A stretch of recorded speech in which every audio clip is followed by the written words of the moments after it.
discussion of economic cooperation in the era of walking out. I'm Scott Snyder, President and CEO of the Korea Economic Institute, and we're really delighted to have everybody here and online.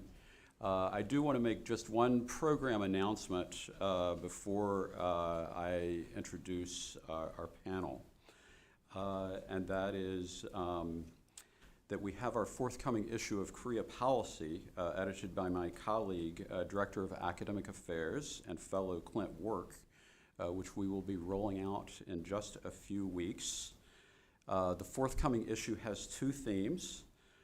First, in light of the announcement almost 1 year ago on next generation critical and emerging technologies made by the U.S. and South Korean national security advisors, our journal this time is going to be analyzing the prospects for and implications of the expansion of U.S.-South Korean cooperation on research, design, and development of critical and emerging technologies, including semiconductors, AI and quantum, the development of clean energy technologies, including batteries, green hydrogen, and the evolution of civil nuclear energy production in the context of the clean energy transition, and cooperation in biotech and manufacturing.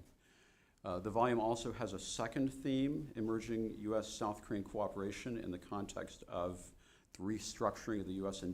defense industrial base as part of the effort to promote resiliency of supply chains, especially in the production of military armaments and the evolution of warfare, which increasingly extends to the cyber and space domains.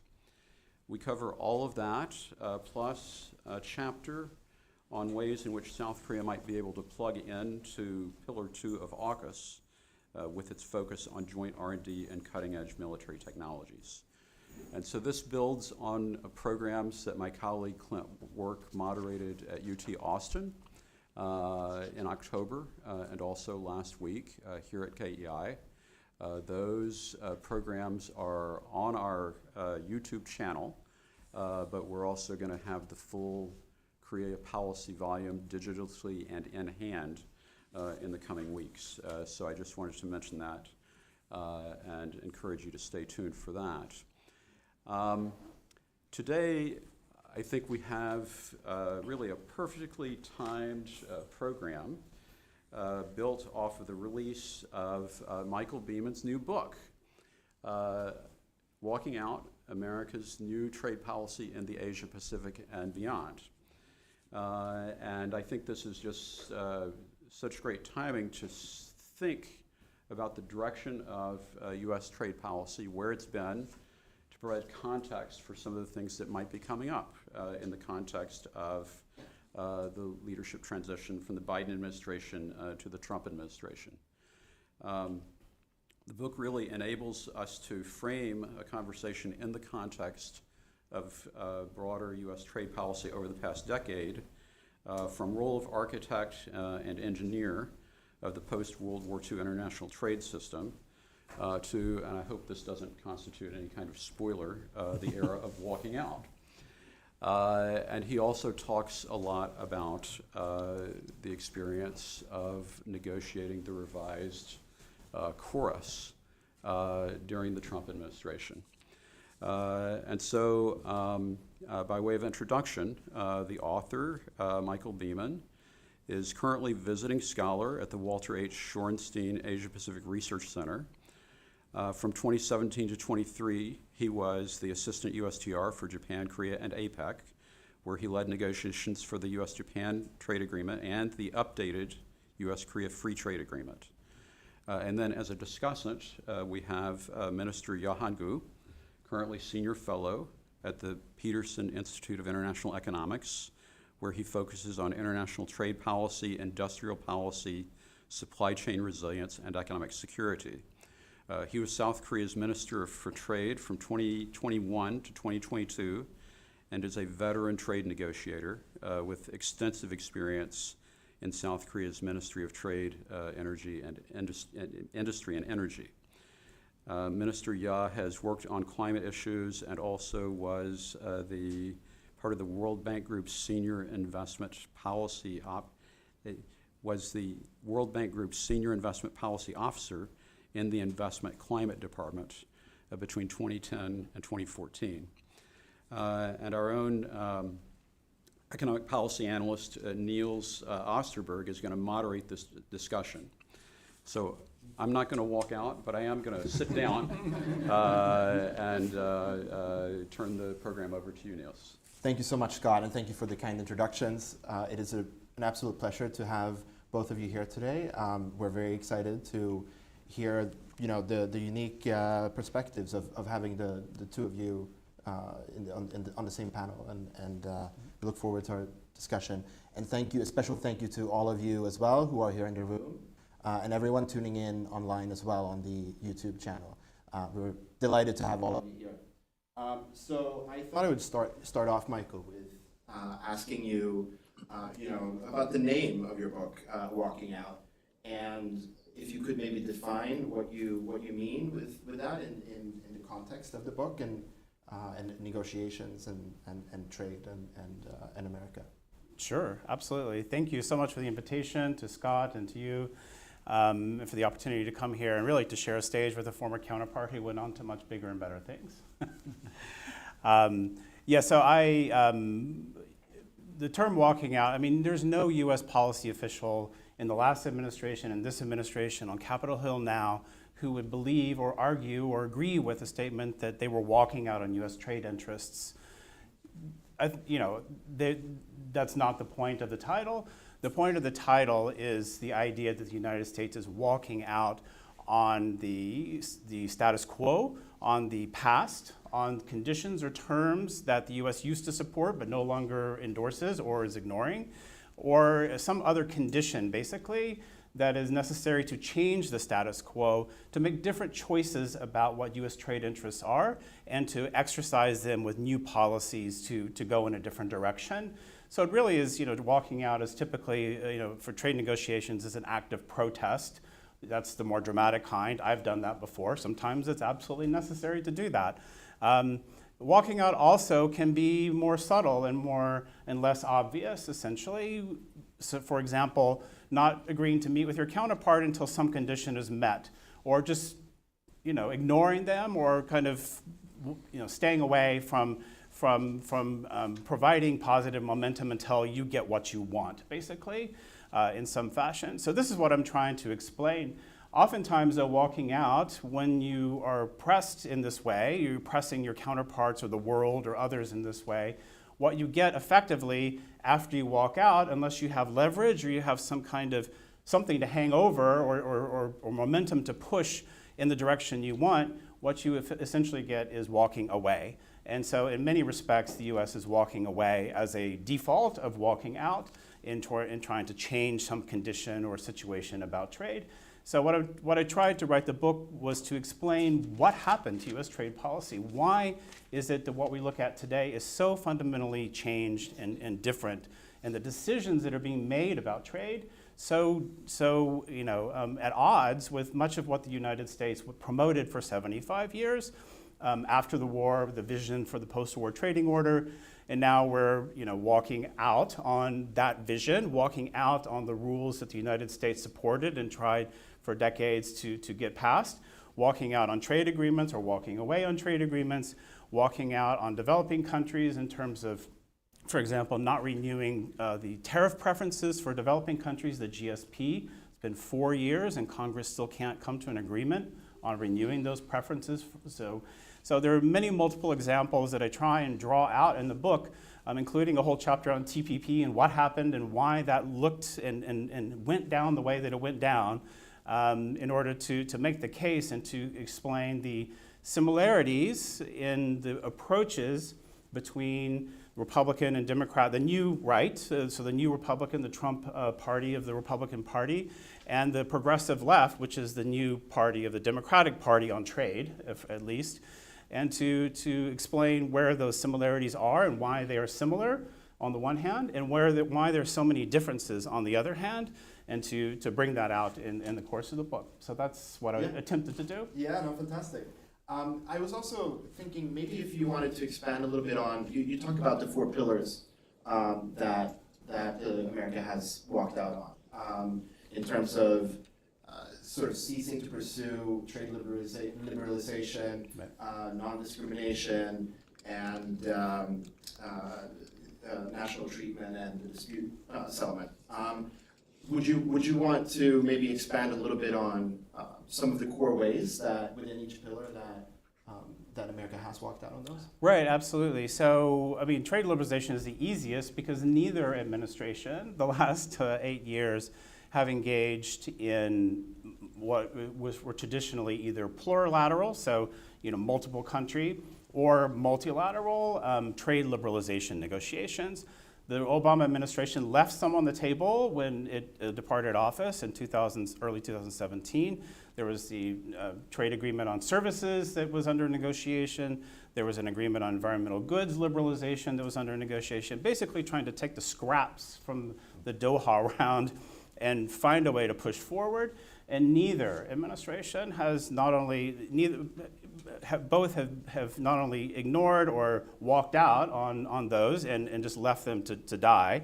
But the fact that the United States is not coming back to the table means that these are not new negotiations are not being held because of the way the WTO is structured. If the U.S. is not a party to the agreement, it could be the agreement's largest free rider. Others will have to negotiate it, and all those benefits would come to the United States. The United States would have to give nothing. What does that do? It means the whole thing shuts down. It was very difficult before the United States walked out, but the U.S. was still, trying to push these negotiations forward, and then it's completely stopped. So that's one easy example. Another is, yes, in terms of non-discrimination, there's really two principles. One is treating domestic goods as you treat imports, and imports as you treat domestic goods. And so this is very much, in the case of subsidies, that are some of the subsidies that have been offered. You can make different legal arguments about this, but certainly a sense that U.S. Products should be favored in these government offers of subsidies. And I think there are a lot of people who see that as a walking, talking violation of the WTO rules. The most favored nation trading status, so treating all countries equally. This is FDR's vision that goes back to 1941 in the Atlantic Charter with Churchill before the U.S. entered the war, talking about equal treatment as a vision for the post-war trading order of all countries in trade. And so this also is a case where the U.S. has decided through application of unilateral tariffs against particular countries or arguably Section 232 tariffs on steel on the world, which you can argue, we can have a long argument about whether that's WTO consistent, but certainly is viewed by the world as inconsistent with that principle. And then the final piece of the four pillar is having a dispute settlement system to amicably resolve disputes, so we don't get to this retaliation and tit-for-tat trade war kind of situation. Of course, that was something that the U.S. broke and has conveniently left broken. There's been an attempt to sort of try and have a conversation about what that might look like. It's hard to see that progressing over the next 4 years. So we're in the situation where the U.S. is sort of left self-judging as to whether or not it's meeting the rules or not, and others are trying to figure out how to adjust to assert their rights where there are rights. So it is a bit of a law of the jungle that we've entered into in terms of what dispute settlement looks like today. Yeah. So those are just some examples of the many that I bring out in the book. Yeah. And it also sounds very much like it's a new status quo, really, right? And that I'm wondering if maybe you could explain from if you put on a sense of a lens of political economy, if you can explain some of the underlying dimensions of why it's shifted from this long sort of strive for freer trade, propped up really by systems that America has played an enormous role in creating, and then really since the Obama administration sort of deviating from that, and what are the underlying movements to explain those? So my argument is this, that there's one thing that I think we can all agree on, which is we may or not agree on the idea that the U.S. is exceptional. There may probably be different views about that, but I think we can all agree that the United States is exceptional in the level of political polarization. And this is documented in polls and in research that is done. And this polarization has really taken off during the decade of the 2010s. into where we are today. And it manifests itself on trade in two different ways. On the one hand, in the foreign dimension, of course, a lot of it is about concern about China, right? And about losing to China or having to confront China or however you define that. And that is an enormous issue. But it is not the only one that has guided the decisions on U.S. trade policy since, really kind of TPP was beginning to fall apart in terms of getting support in Washington to get it passed. And then, of course, it was, the U.S. withdrew from TPP. So taking that moment in history and building on it further, looking abroad, there are a lot of other reasons that are cited for the need for the U.S. to change or do something differently or walk out on its commitments in the past. So those can be things like sovereignty. This is a big issue on the far left and on the far right in terms of the WTO and being told what is in the rules or not in the rules by the appellate body, and that's why it went away. It can be globalization or concern about offshoring and all the rest that goes along with that. It can be the trade deficit.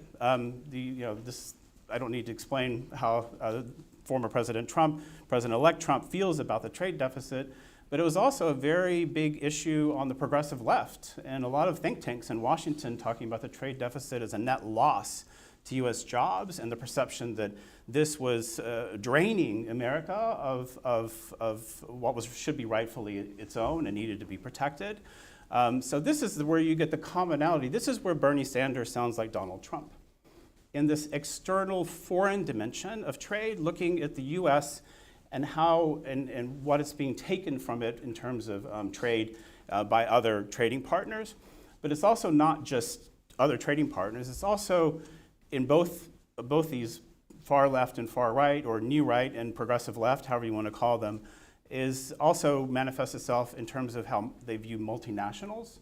So the extent to which multinationals are taking jobs away or building or factories overseas, shipping to the U.S., whatever that is, as I call as agents of globalization, they are also looked at as them and treated and viewed as them. So you have foreign counterparts or foreign countries and multinationals in that role as them. So this is us versus them. So this is where you get the similarity, and this is why the Biden administration looked in some ways like the Trump administration. Just not maybe as fast and not maybe as furious, but it was all headed in that same direction. Right. On the flip side, you have huge disagreements in the United States over the status quo in the United States. This is the polarization that everyone in Washington is familiar with, inability to agree on domestic policy, the environment, digital trade or digital rules or the big tech, labor union rights, how far they should go or be projected or not be projected. So these are all being pulled into trade debates, and this was very much the case with TPP, and causing this fraction or this friction and then fracture of the bipartisan consensus that had been building on what the U.S. status quo was, and now suddenly no one could agree on what that should be, and they were fighting about it in the rules.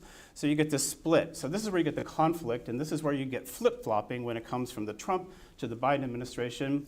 You have IPAF, which is a series of domestic priorities for the Biden administration, which now will probably, I think we can all probably safely kiss that goodbye. We have digital rules, putting them on the table, taking them off the table. We have TPP falling apart over debates over the rules and what they should be. So those things are conflict between this left and the right. And this is where they disagree. And this is what is preventing the United States from having a new vision for trade, other than walling off or raising barriers to trade where they do align and agree, essentially. So that is the code, if you will, through which to view this. And I argue that this is really being driven by the polarization, which drives zero-sum beliefs, where it's us versus them in terms of the foreign dimension, and it's us versus us, and an inability to agree or come to consensus on domestic policy here. So that is what's really generating this whole new approach to trade policy, where you see one area of alignment and you see other areas of complete conflict and disagreement. Thank you. Yeah. I thought we'd maybe switch gears just a little bit, and sort of you have a section in the book about KORES specifically, and the negotiations between the U.S. and Korea immediately following, or almost immediately following Trump's original administration, so I'm wondering if maybe you could talk a little bit about that context and some of the original demands that the U.S. was looking to achieve, and the objective of opening the renegotiations, and also sort of keeping in mind that the president of Korea came to Washington with a completely different agenda, right? And maybe was caught off guard a bit, right? So sort of how that dynamic played with it as well. Right. If you want to open with that. Sure, yes.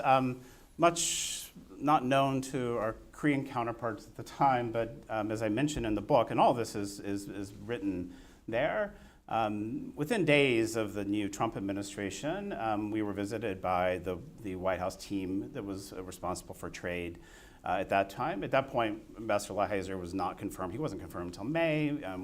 Others were not in office yet. But there was a list of countries given to us that they wanted to negotiate with, and it was actually quite a long list. And it was all the TPP members to start doing that all over again. But it also included Korea, among a couple of others. And so I knew within a week or two of the new administration that this was a goal, but was not announced or discussed. There began to be a little bit of a preview of this, I think, when Vice President Pence went to Seoul and talked about how KORES wasn't working really in the interest of the United States, and was kind of signaling this. But as I also write in the book, there was a draft executive order that was written that kind of had laid out what the new administration was going to insist on and demand, otherwise the United States was going to leave the agreement. Not known to our Korean counterparts, but known to me. So very early on, I knew this was what was likely to come. The question is what would happen at the summit, and certainly by the time the summit came, which was I think around July 1st, the new President Moon came, and of course left with this assertion that the U.S. was already renegotiating KORES with the United States and Korea, that we already had started that negotiation by tweet. I remember very well someone at USTR, political staff at the time, coming to me and said, did you know this was going to happen? I said, no, I did not know this was going to happen. I thought maybe at some point it might happen, but I didn't know it was happening. And they said, what should we do? And I said, well, it really depends on what the definition of renegotiation means. Let's start there. Let's flesh that out and what it means, basically. So that's how all this got underway. Yeah. And the rest was, I think, nothing but just pure, absolute tension until we got to the end of the process, which was March of the following year, basically. Yes, and this is how I got to know former trade minister of Korea, but my counterpart at the embassy in Washington, because I think you arrived on a particularly memorable day. Yeah, and that's actually a perfect segue too. I was going to ask you sort of, what it was like arriving when you did, and also sort of about the priorities that you had representing the Republic of Korea, and what it was like from your point of view in the negotiations. Yeah. First of all, I'd like to thank to Michael for this fascinating book. I think it really helped allies and partners to understand how this U.S. trade policy and the trajectory has changed over the years, and then how that has affected this ongoing negotiation, especially in the Asia Pacific. So I strongly encourage our audience to read it. And my favorite part was obviously KORES FTA, this amended part. I realized there was already 7 years ago, and all these at that time of shock, and the roller coaster memories are really bringing, alive again. And actually, at that time, on the day of my arrival as a commercial attaché, I still remember it was September 1st, 2017, was the start of the labor kind of holiday. And then I arrived, and then on that night I was having kind of dinner with my colleague, and all of a sudden in CNN there was a breaking news kind of hit the screen and saying that President Trump drafted this termination letter of Korea's FTA, and then he's about to send the letter after the labor holiday. That was my first day, as a commercial attaché here. So, in retrospect, I think that the Korean government and at that time people in Korea didn't really understand how serious that trade deficit meant to this President Trump at that time. I think if you had taken any economics 101 at college, you understand that this trade deficit is a really combination of all these macroeconomy, the imbalance between savings and investment, and then all this exchange rate and et cetera. So I think the Korean, on the Korean side, really didn't buy that argument that this trade deficit on the U.S. side is the outcome of this Korea's FTA. So I think at that time Korea focused on really trying to persuade, to the U.S. side that that's not the case. But I think in retrospect, what mattered to this at that time the first Trump administration was actually the trade deficit, and I think trade deficit also have this political implication, not just economics but political implication. So I think that's why there was sort of disconnect between Korea and the U.S. side. One side trying to explain and persuade, on the other side they've made up their mind already, and then they really wanted to kind of take action. So that's why we sort of kind of was really driven on towards the kind of verge of the termination of Korea's FTA. But I think also it turned out to be a sort of a wake-up call to make Korean side realize how serious that is, and then actually help this the political environment in Korea to be also prepared for this upcoming amendment kind of negotiation. Yeah. How would you say that? I mean, you mentioned that the day you arrived, big news about sort of the risk of terminating the free trade agreement, and again the sort of surprise announcement by the White House to initiate these new renegotiations in the first place. How do you think that these announcements and news leaks and the rather short time frame and sort of Trump's patience impacted your negotiation tactics? And it's also bringing in the fact that the book is kind of named after some negotiation tactics, right? I'm curious, how did it impact the Korean side and your ability to sort of reach the outcome that was eventually struck? Mm-hmm. Yeah, actually after the first Korea-U.S. FTA negotiation, Korea learned from the U.S. that it's also good to involve this National Assembly. So for this the prior kind of domestic procedures of a public hearing and reporting to the National Assembly, and then kind of getting political kind of support from not just executive side but from this legislative side. But I think because of this, what we learned from the U.S., I think it's obvious that it takes some time for Korea to really kind of initiate this kind of official, the FTA negotiation.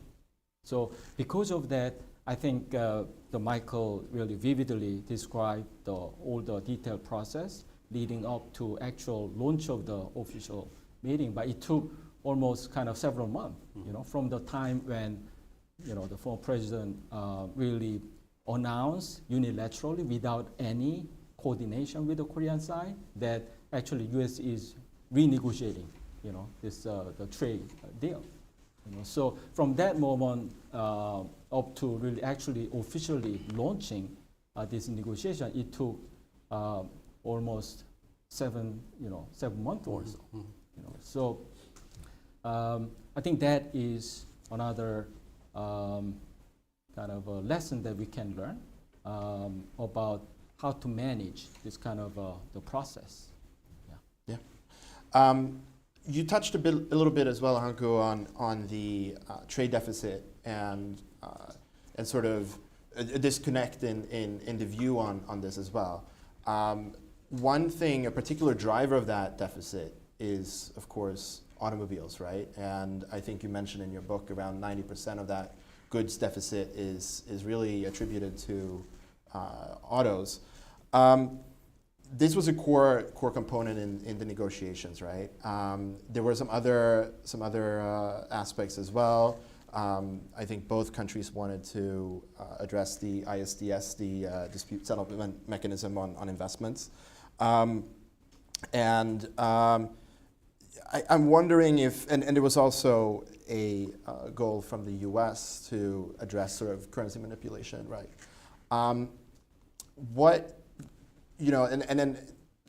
We started off with a large set of topics and interests, and it was narrowed down a lot.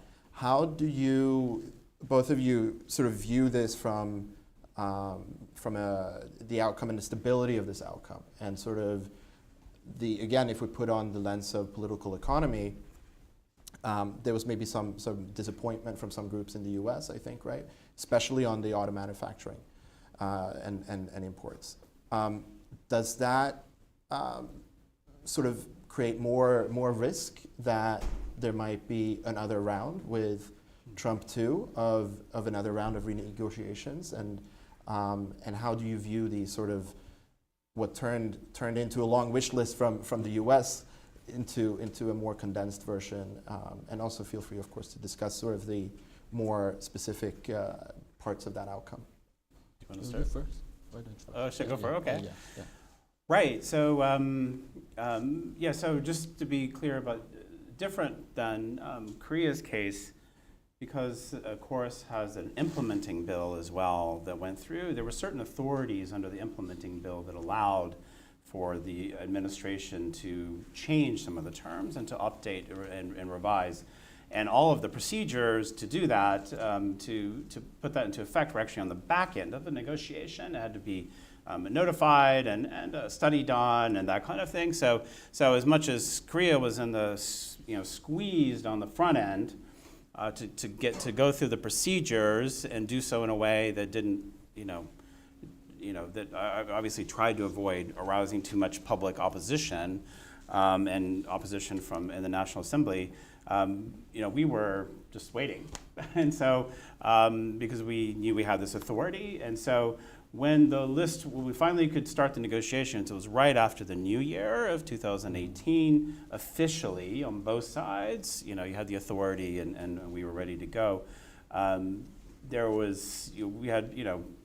Negotiations were moving at a very fast pace. We knew what the time pressure was. We all were, I think, engaged in just nonstop activity in terms of trying to make this happen. Typically, a negotiation just begins with kind of airing where you expect to go and what your objectives are, and highlighting some of the areas you're going to negotiate. You move straight into developing text. We had to work with the Congress and others as we did some of that, and then you lay out your agenda. And that was, we had another round, I think, by the end of January, I believe, which is extremely fast in trade negotiation timing. And then we were getting ready for another round when patience ran out in the Oval Office. And as I mentioned in the book, it was made very clear that around mid-February that withdrawal would come unless something could be wrapped up very quickly. And Lighthizer at that point was in the middle of USMCA negotiations, so it took another extra week.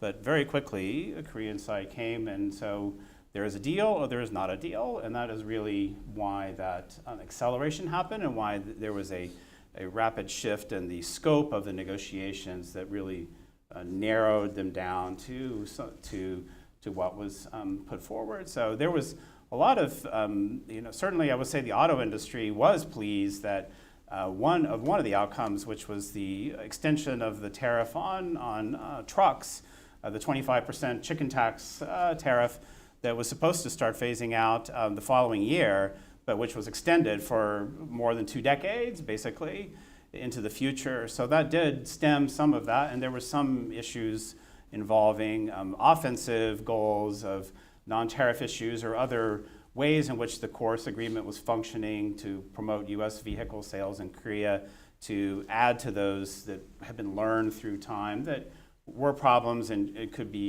would help the sales if they were addressed. So we did some of that. We did some other things, but that was sort of the package as it came out.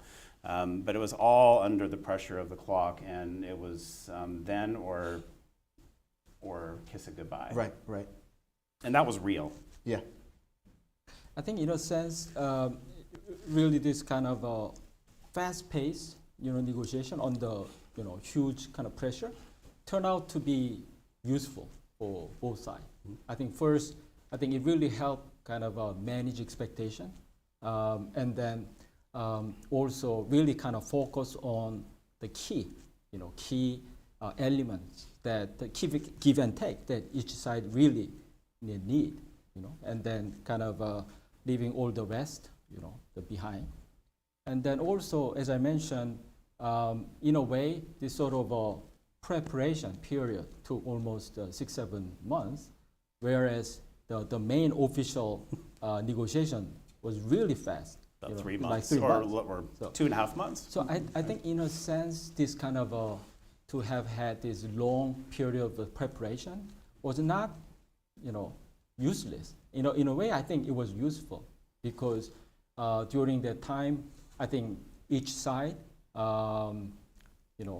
was able to understand the really kind of red line on both sides, and then what are the politically kind of feasible, sort of a common ground where both sides can land.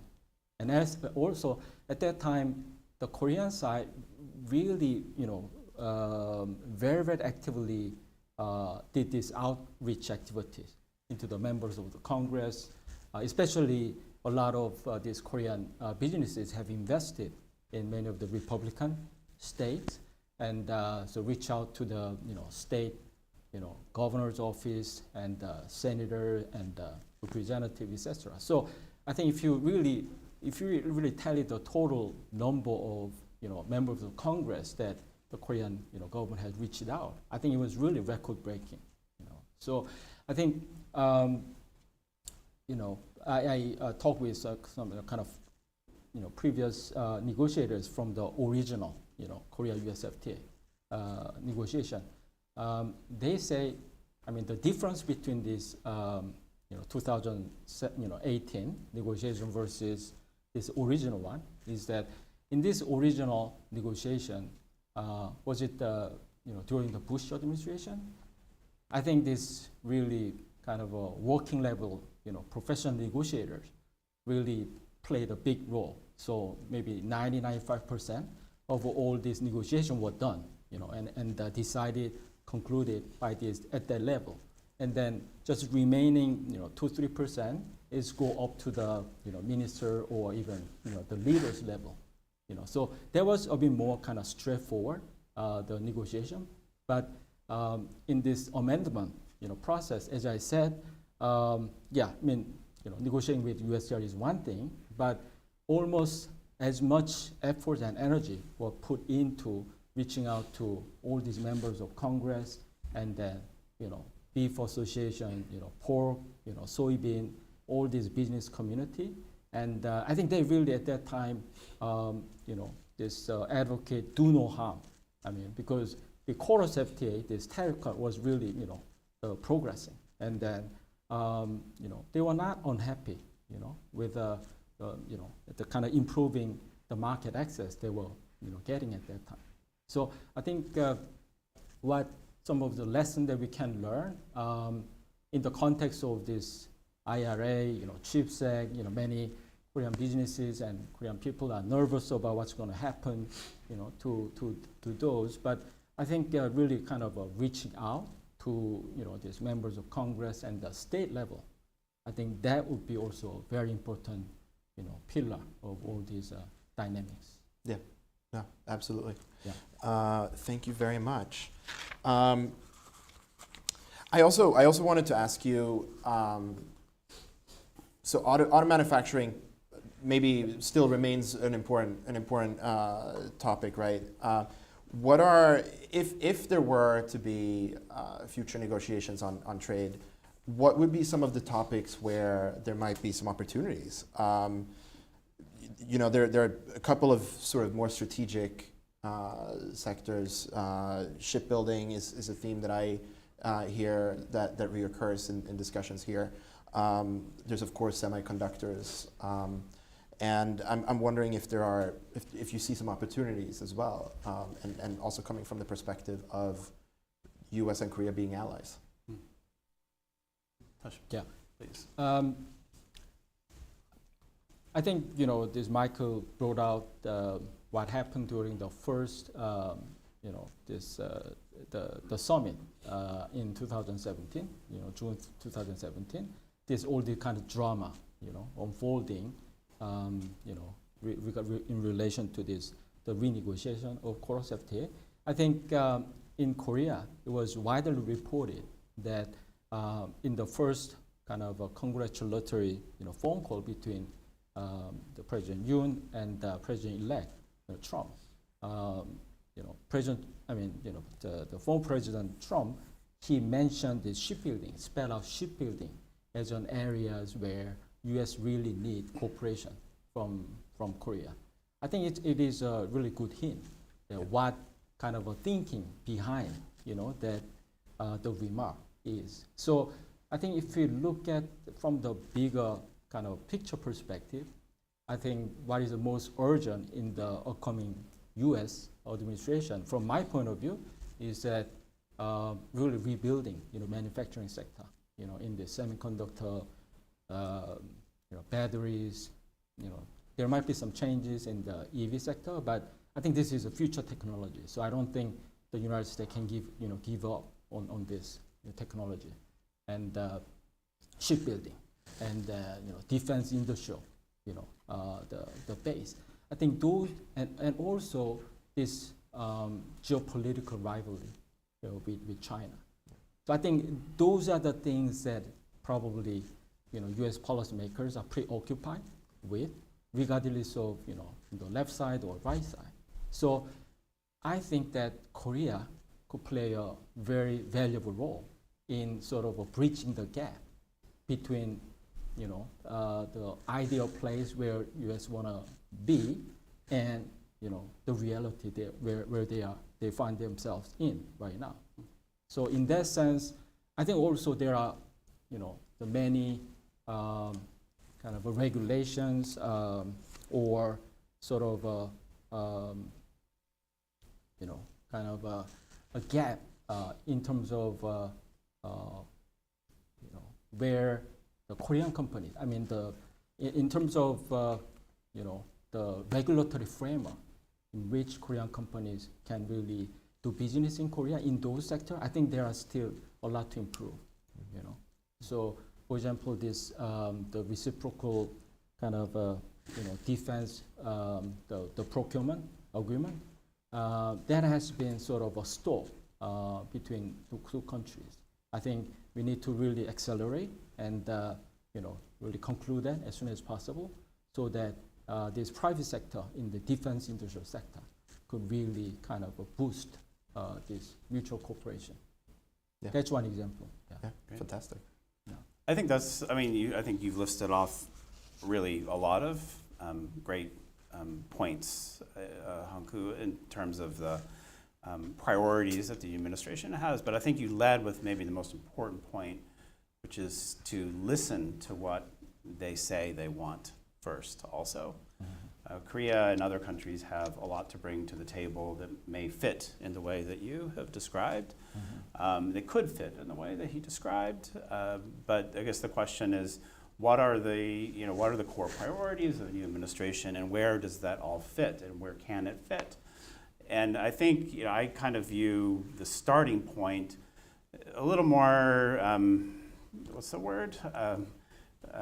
It may be viewed in a more confrontational way, which is I take absolutely seriously and have been saying for months and months as the campaign has gone on that the focus on unilateral and blanket or universal, however you want to describe them, tariffs is real. It is a philosophy. It is a reset of trade with the world that is certainly embedded, and you begin to see this this view coming out in terms of some of the fights over the selection, even the news just in the last 24 hours, is very much who believes in the tariffs and what they can accomplish for the U.S. economy by going back and walking out on U.S. commitments and raising tariffs on the world, and then see what happens and firmly believe that this is the new economic philosophy, versus those who will say or see this as a tactic to negotiate something else later.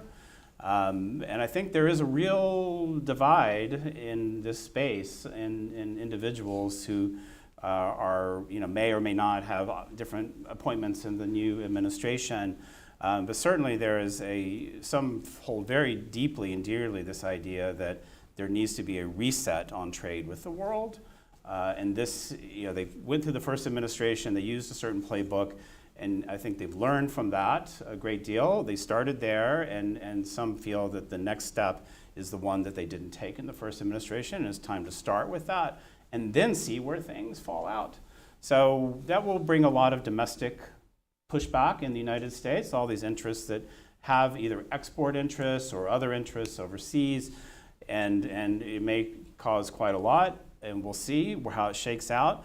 So the degree to which Chorus is a part of a new reset of a U.S. relationship with Korea, I think is hard to say at this point. There could be a really important role for it in an evolved way, and potentially a renegotiated way, or in a supplementary way by using other steps and methods, if those that want to keep the tariffs in place kind of win out on the philosophy and can manage to deal with the domestic pushback over 4 years of people being not happy about it. Certainly they believe that if time passes, then the results will be seen, that U.S. manufacturing will soar again, and that everything will be fine again, but no one is talking about retaliation and what that means. And I mean, we're, depending on how long this goes on, we are right back in 1930 in many respects. And that's not necessarily a great place to be in what those dynamics play out. So the degree to which any country, including Korea, has a role to play in what happens after this universal, which I believe will happen, maybe with some criteria, maybe it's not everything for every country, we'll have to see. But that is not necessarily a tactic, but it may end up becoming a reality of this reset of negotiations, which is how countries can meet the concerns that the new administration is projecting. Yeah. I wanted to just bring in one more question that I think both of you sort of touched upon a little bit. So it goes back to the idea of sort of more widespread tariffs, right, by the second incoming Trump administration. But also, you mentioned, Han-koo, the possibility that Korea might be able to bridge some of the changing demands as China is identified as an adversary as well, right? And as trade changes globally. And while there's no doubt that universal tariffs would damage global trade, I am curious if the two of you see a scenario in which trade diversion might actually deepen the cooperation between the two nations in a significant way. Mm-hmm. I think First, I completely agree with Michael. Thinking that this across the board, 10, 20%, 6% China, that will be, executed in some way or another. I mean, we don't know exactly how that could be sort of designed and implemented, but I think if you look at this really decisive, victory of this election and sort of a kind of strong mandate, interpreted, from the election outcome, I think it's reasonable to, think that, all these the very, in a way, radical, tariff measures may just, to go ahead. Yeah, and then I think in terms of impact of that massive tariff, I mean, it's a very dynamic, picture.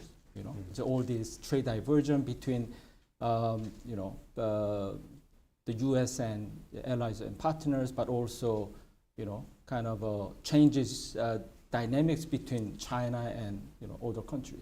So, for example, what I'm more worried about is because of this, the U.S. sort of fortress America. I mean, putting up all the, tariff and non-tariff, barriers. Because of that, I think a lot of this Chinese, export could be diverted, to other market, like European Union or Korea, Japan, and Southeast Asia, as we see sort of as a China shock, 2.0. I think that could be much more serious. And then in terms of this, the magnitude, I think there will be, the much more, widespread. But so I think, Korea and other countries also need to prepare for that and how to kind of cope with this another possible China shock 3.0, in this case of the massive, this U.S. tariff. And then, but at the same time, I think, as I said, the United States really need partners to rebuild, manufacturing, sectors in all these, industrial sector that I mentioned. Previously, I think China could have played a role in that aspect, but now, Chinese companies really cannot really do business in the United States. So, so-called like ally shoring, or friend shoring, this kind of a distorted version of this, friend shoring, could really, gain momentum. In other words, the Korea, Japan, or these allies and partners could have more business opportunities in the United States once they somehow, kind of deal with this, tariff, measure. So I think it's a very mixed pictures of opportunities and challenges, and so I think we have to really see how that really plays out. It will be dynamic. I agree with you. Someone described it as a 24-hour policy cycle, which is very familiar to me. I think that actually now, if anything, a litmus test that will be applied to what kind of relationship that the United States will be having with, trading partners, to the degree to which it's seen as a mutually beneficial relationship, which may never be called that, but it recognizes that, will be the degree to which countries are preventing that diverted product from China from coming into the United States.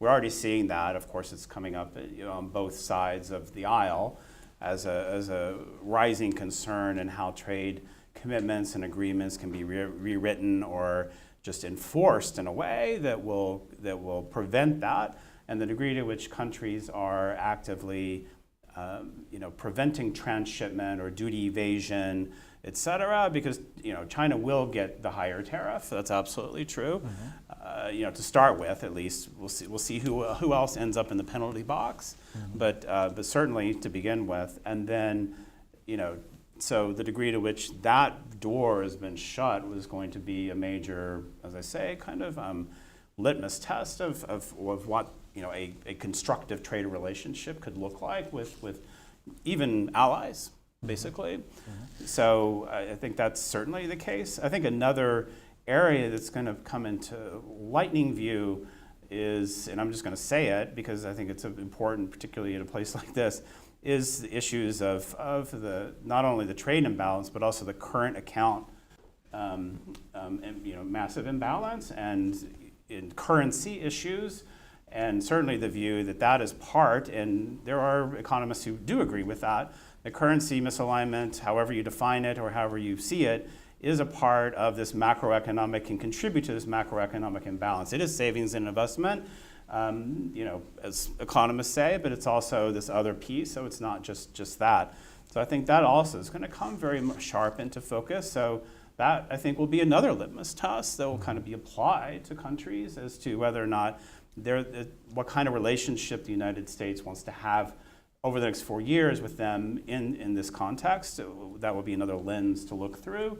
So there'll be several lenses to look through, and then we'll see where it shakes out. But it will be dynamic because all of these issues will be very much on the minds of the policymakers who will be taking over in early January or mid-January. Fantastic. Thank you so much. I wanted to, we have about 20 minutes, I believe, for Q&A. So I wanted to turn over to the audience and give an opportunity to ask some questions. Oh, perfect. Should we do up here, up front? I'm sorry, there will be a mic coming momentarily. Yeah.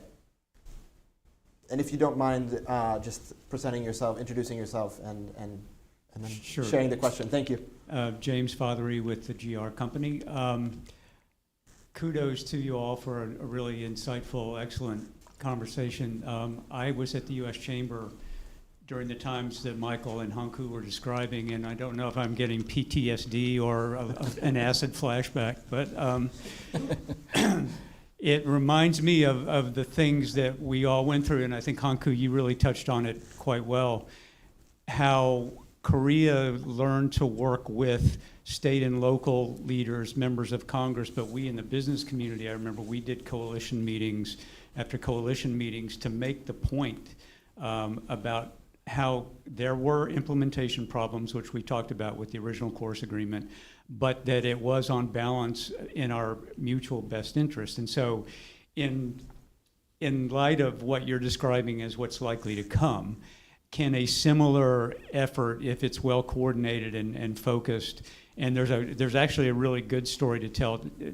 Our trade imbalance has gotten worse, but our exports to Korea have also increased, per your point. So I think it's pulling together all those different strands to tell a compelling narrative that can hopefully navigate through this. But I'd welcome your thoughts on how that might take place, but also if we assess tariffs on a country with which we have a free trade agreement, what does that mean to that free trade agreement?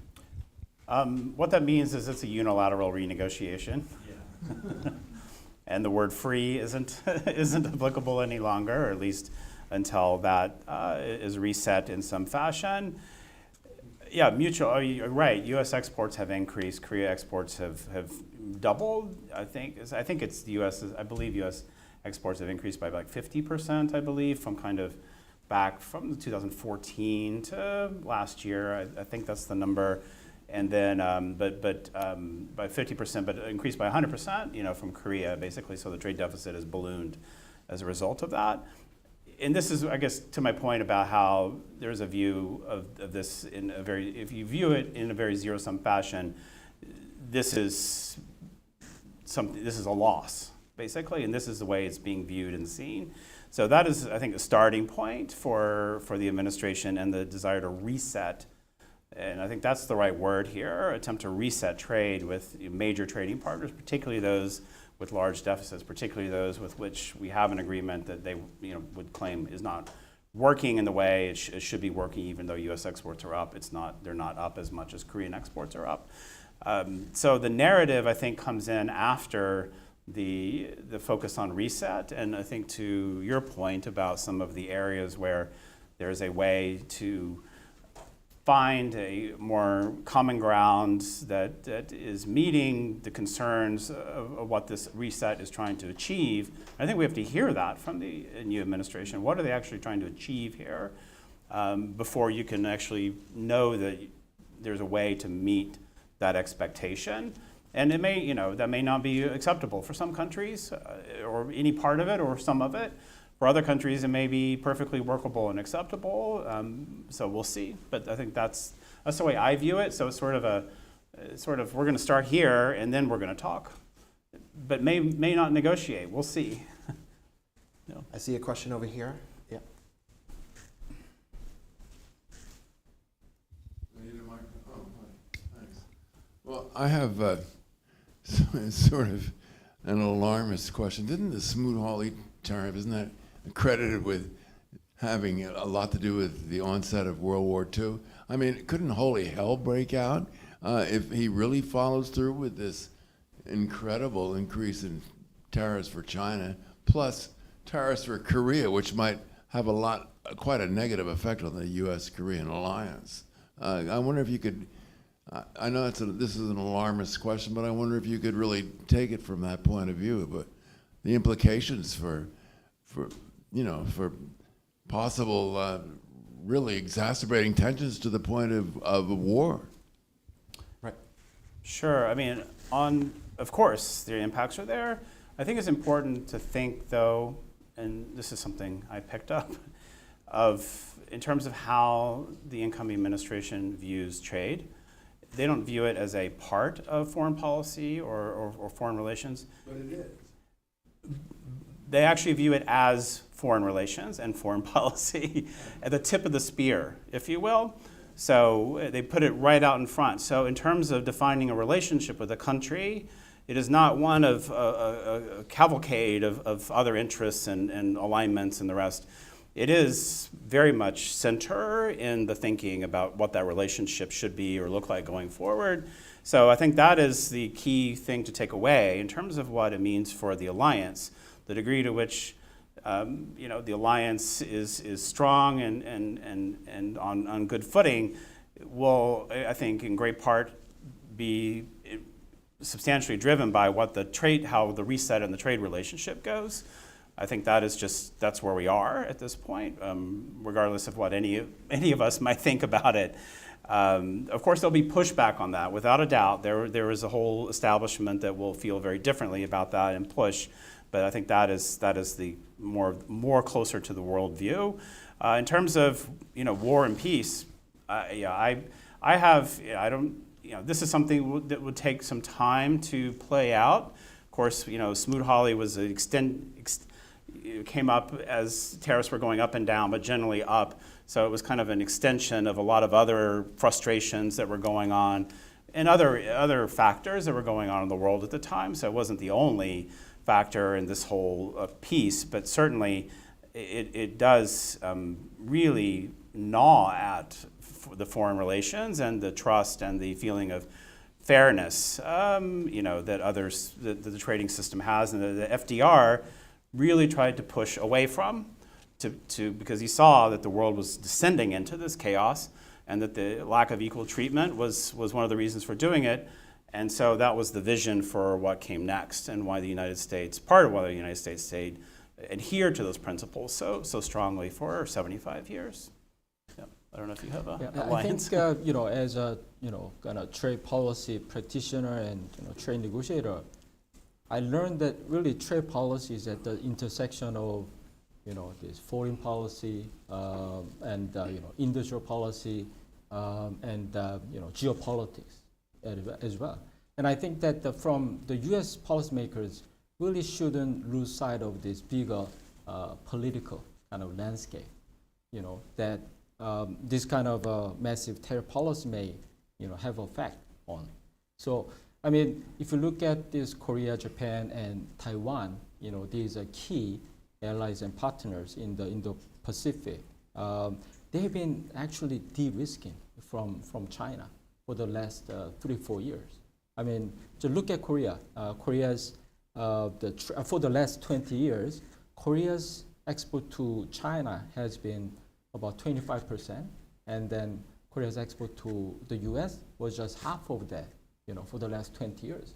But there has been big changes for the last, 2-3 years. And now I think it's almost similar, about 19% each to the U.S. and the China.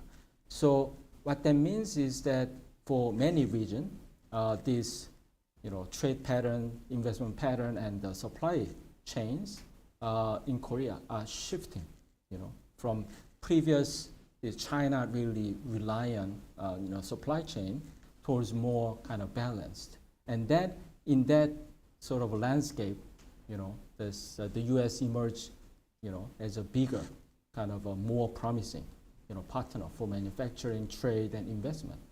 You see, last year, Korean investment, the inbound Korean investment into the U.S. was number one among all these, other countries. So that's a huge contribution to job creation and, local manufacturing development in the United States. So if this new administration really, go ahead with this massive, this across the border tariff, and then actually doesn't exclude Korea, from these, tariff, despite Korea's kind of FTA partner status, and then all these, kind of a win-win partnership that we have been building so far. I think it may really, kill or significantly slow down this the kind of shift, the de-risking shift that has been happening in the region. Obviously, it's not really to the interest of the United States geopolitically and economically as well. So I think we really need to look at all these economic as well as geopolitical implication of these tariff measures. So if I could add one point, and thank you for raising the question, because actually when I do longer book talks, I do spend 5 minutes on a review of history, because it is important to look back at why the United States made these decisions. I talk about how when FDR ran for president as a political candidate in 1932, he campaigned on the need to begin to negotiate lower tariffs with trading partners. And this was as a tool to get out of the Great Depression. The sense that the Great Depression was also a function of these higher tariffs and these demands by farmers, that their excess capacity, what they were producing in the fields, they couldn't export because they were getting retaliation, and the need to have a forward-looking policy. So he actually ran his presidential campaign on the idea of needing to lower tariffs and pull away from the Smoot-Hawley tariffs. And then by the time he was president, he started that program. The world was already descended into war. Then we get this Atlantic Charter vision of this equal treatment among nations in terms of trade as a way to secure this post-war peace and what it meant and the importance of that in terms of what the United States, not only prosperity, but also in terms of preventing another war. So it's a great question, because I really do spend that. I spend time when I talk to undergraduates or university communities or other communities going through that with them. I just truncated that here in terms of the format, but yes, good point. Thank you. Yeah, right there. And in the meantime, I'd also encourage I know our online viewers, you are also able to share some questions with us. So, but yes, please, thank you. Eugene Kim, news correspondent for Gyeongyang-Shinmun, is a Korean newspaper, and on universal tariffs, if Trump's proposals actually materialize, it would definitely be in conflict with countries that have free trade agreements, like Republic of Korea. So, do you think there's any room for the new administration to make adjustments regarding FTA status countries, and whether countries with FTA with the U.S. can work together? And my second question is a real quick question, but President-elect just announced Howard Lutnick as the new Commerce Secretary. So how would you evaluate him? In which school would he belong to in terms of tariffs? Is he a true believer, a philosophy type of tariff person, or is he more of a practical person who views it as a negotiating tool? Thank you. Well, I'll start from the last question, which is I'm really not familiar with his views, so I'm not going to be able to give you any insights into whether he's in there's any camp to let him speak for himself, and if that's in fact the nominee for Commerce Secretary. That is a pretty important role in the trade area. It's not typically the most critical role for U.S. policy, which is the U.S. Trade Representative, or in concert with the White House and the President, but certainly that is that way. In terms of criteria about the universal tariffs and the degree to which some countries may not be covered or be partly covered or the rest, I think we're all guessing at this point. My only strong sense is that they are committed to this. And as I mentioned before, countries with trade deficits, countries that are on the currency list, there are a number of criteria that are going to likely lead countries to be more likely on the list than not if there is a differentiation among countries. Will they cover really poor developing countries? I don't know. I don't think that's really what the focus is. But when you draw the line, it becomes very difficult to draw the line where you want it, basically. So I'm not sure. Part of it will also depend, and this is critically important to really understand, is what authority they're using, the degree to which the administration can only raise tariffs based on a delegation of authority from Congress. And there's different options that have been discussed as to what that is. I certainly believe that those that want to make the tariffs more permanent really would like Congress to pass these tariff changes, so that would be even more complicated and difficult to unwind and to change and manipulate. But that aside, we'll see what happens. The degree to which they have flexibility to apply to certain or not others, to draw criteria in certain areas or not others, will partly depend on what the justification and the argument and the legal authority is to do that. So I think we're all waiting to see, I'm sorry to say. Thank you. Can I add just, as Michael kind of point out history, I think there is a already historic precedent in the U.S., the Nixon administration, 1971. The U.S. Imposed this 10% surcharge on all imports. And then after that, kind of negotiated with the West Germany and Japan for this currency, re-evaluation. And then I think it took about 4 months, to really kind of come to a conclusion on those currency revaluation. And then, the U.S. lifted, the 10% surcharge. So I think we can guess from this historic precedent and also the previous Section 232 as well. I mean, the Section 232, at first they imposed the 25%, showed their intention to impose a 25% on all these the countries, and then they were open to negotiate for kind of allowing exclusion or exception. So at that time, so that's how Korea, in the middle of this Korea-U.S. amendment negotiation, both sides kind of made a strategic decision to kind of have this package, the deal, combining this Korea-U.S. as well as Section 232 on steel. So I think it gives some kind of glimpse of how this could really play out, on the ground, and how Korea could, kind of cope with it.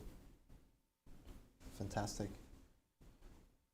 All right. Well, I think maybe just we have 2 minutes. Just a very quick question, maybe. Thank you. Hello, this is Jennifer Lee. Thank you for the talk, by the way. Jennifer Lee, principal of the Asia Group. I just had couple of comments. First, like the trade deficit for South Korea, I believe that a lot of it also kind of echoing Minister Yeo's comment that, as Korean companies invest in the United States, a lot of it had to do with component material imports from South Korea to enable that factory establishment and whatnot. So I think that's something to consider as well, given that if there is a deterrence in import, then it would also deter investment in the long run. And also another thing that I wanted to comment on was that South Korea, I believe, is doing a lot to kind of import U.S. energy going forward, just to kind of balance that out. In our company, I think, as we work with a lot of clients, I think we kind of have been advising that a lot of the times, I think the Trump administration is going to focus more on the 60 to 100% tariff on China instead of the universal tariff, just because of the difficulty of imposing a universal tariff across the board.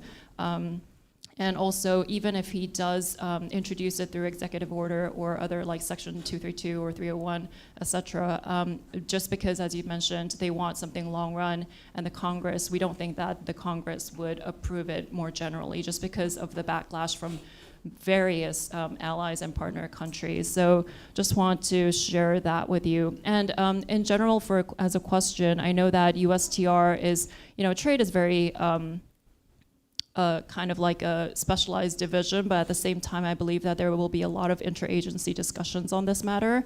And especially, increasingly everything is kind of politicized. It's a geopolitical issue, it's an economic issue, and foreign policy issue at the same time. So I was wondering, I want your insights on how you think this process will occur in terms of like interagency discussion, because this will definitely impact the national interest in terms of, supply chain reorganization and all that kind of stuff against China, for example.